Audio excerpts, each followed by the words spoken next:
Review the Light. Today we're taking a look at the new EA21 by Nitecore.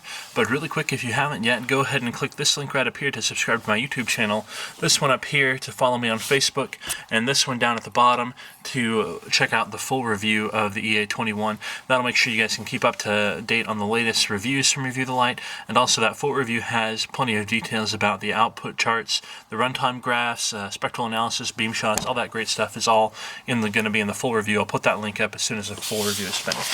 So the EA21 by Nitecore uses two AA batteries, so it's got a maximum of 360 lumens. It also has a red light built in. I will flip to the sides of the box really quick. If you want to see any of the specs or wording or anything, feel free to pause the video, but that's it. And it comes in Nitecore standard packaging, this kind of yellow and black themed box, and then on the inside everything is in this plastic pack. I'll try and pull it out or caught somewhere. There we go. Alright. And this also. Alright, so it comes with these accessories, so they're kind of jumbled up in there. I'll take them out so you can see them better. But it's got a lanyard and a clip and a couple of spare O-rings. Also included is a holster. You get the warranty card and the instruction manual, and of course the light itself here in the plastic. So before I get into the other things, I'll just get these accessories out of the way. So the clip looks like you can clip it anywhere on the body, but if you clip it, I guess that's a little bit loose, so that's not going to work out real well. You want to clip it here near the tail, and you can see that the clip is going to let it sit with the tail just inside of your pocket or whatever else you're clipping it to. It looks like it can also fit up here at the head. Yep, so that's another option if you want to clip it up at the head and have it head up. That's another option for the clip as well. So it's your choice what you prefer there. I'm going to put it back at the tail for now. And then it comes with the holster. I'll show you what it looks like in the holster. It'll fit in there head up or head down. Obviously, we've got the Velcro flap to go over the light, and another little Nitecore tag right there. On the back, have this you can clip something to, or a Velcro flap if you want to attach it quickly to something, or a sewn down flap if you want it to be a bit more secure, run a belt through it or something like that. So that's the holster. We'll set that aside for now. Okay, so the EA21, I believe that it uses an XML2 emitter. Let me check that really quick with the specs. Oh, no, my mistake. It uses the XPG2 emitter. So the XPG emitter, yep, you can see in there. I should have just looked at it. It's the XPG2 emitter. So those are the newer version of the XPG emitters that many of you might be familiar with. A little bit higher efficiency and higher brightness at the same current as the old XPG emitters. They're still not as efficient as the XML emitters, but they are still smaller, so that you get more light packed into a smaller space. These are going to throw further in a small reflector than an XML emitter would. So even with the small reflector, this is going to have a little bit better throw than you might expect from your XML family of lights. You can see it's got a smooth reflector there, except for in this one spot where the red emitter is. You can see that red emitter on the side. That beam pattern from the red emitter is going to be a little bit funny because of its position. Actually, it's going to be pretty funny, but what I've found is that little cutout from the main reflector doesn't seem to do much to affect the beam of the main emitter, so that's good to know. So here you can see a little bit of crenellation on the bezel, so that if you have it sitting head down and lights on, you'll see a little bit of light shining out through the sides to let you know that the light's on. And you can see very small heat dissipation fins around the head. Those help to increase the surface area of the light so heat can move out and away from the emitter and into the air.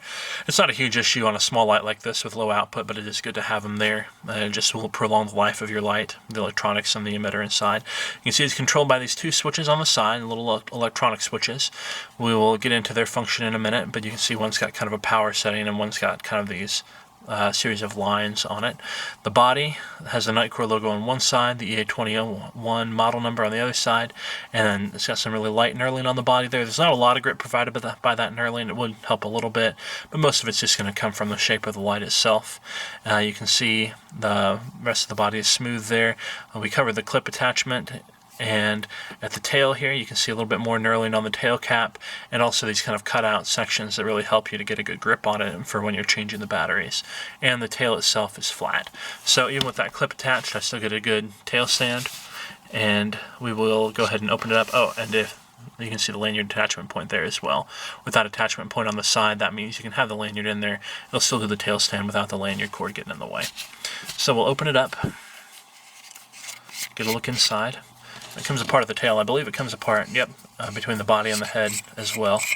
So you can see inside better. Here in the head, you can see the Nitecore logo on that circuit board.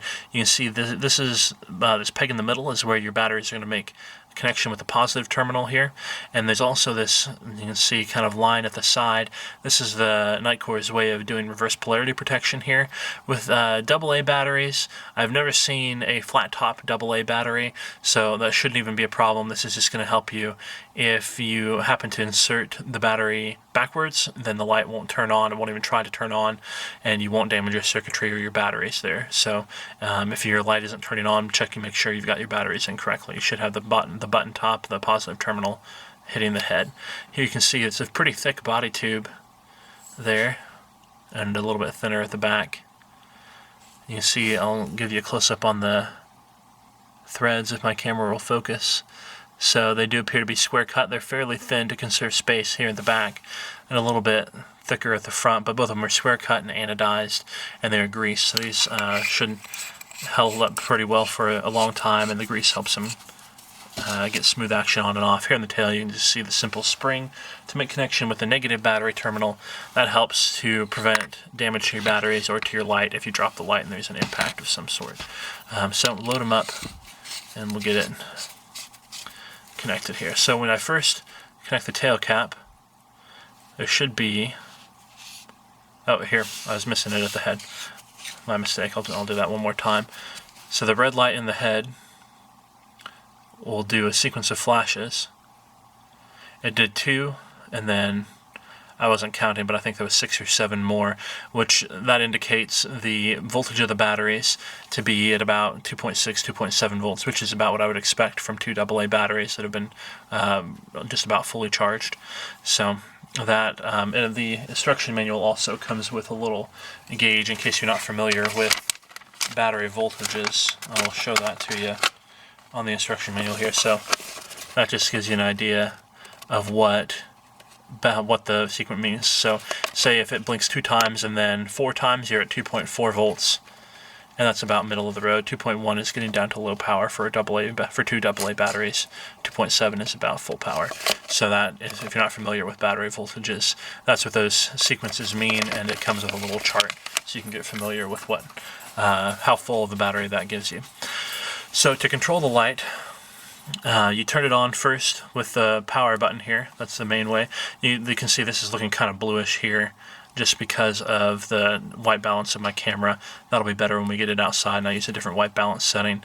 But you can just turn it on and off with that switch. Just a click turns it on and off in whatever mode you've used last.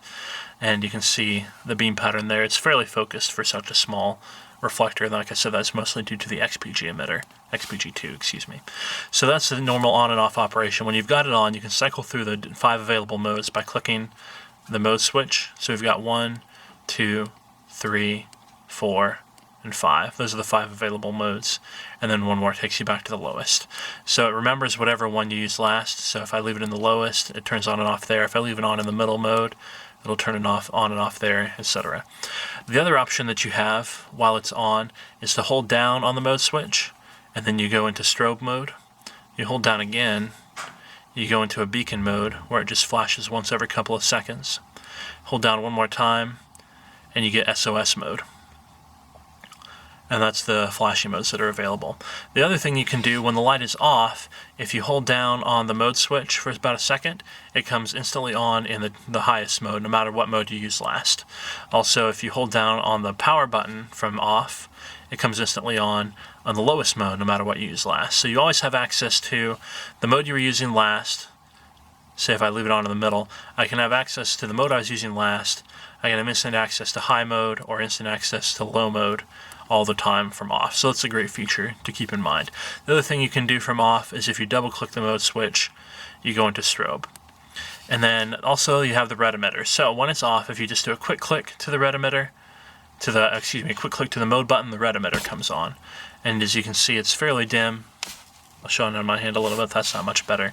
When we get it outside, it'll still be dim. So if you really want to see the beam pattern, here, this will help a little bit. I'll turn off some of my backlighting.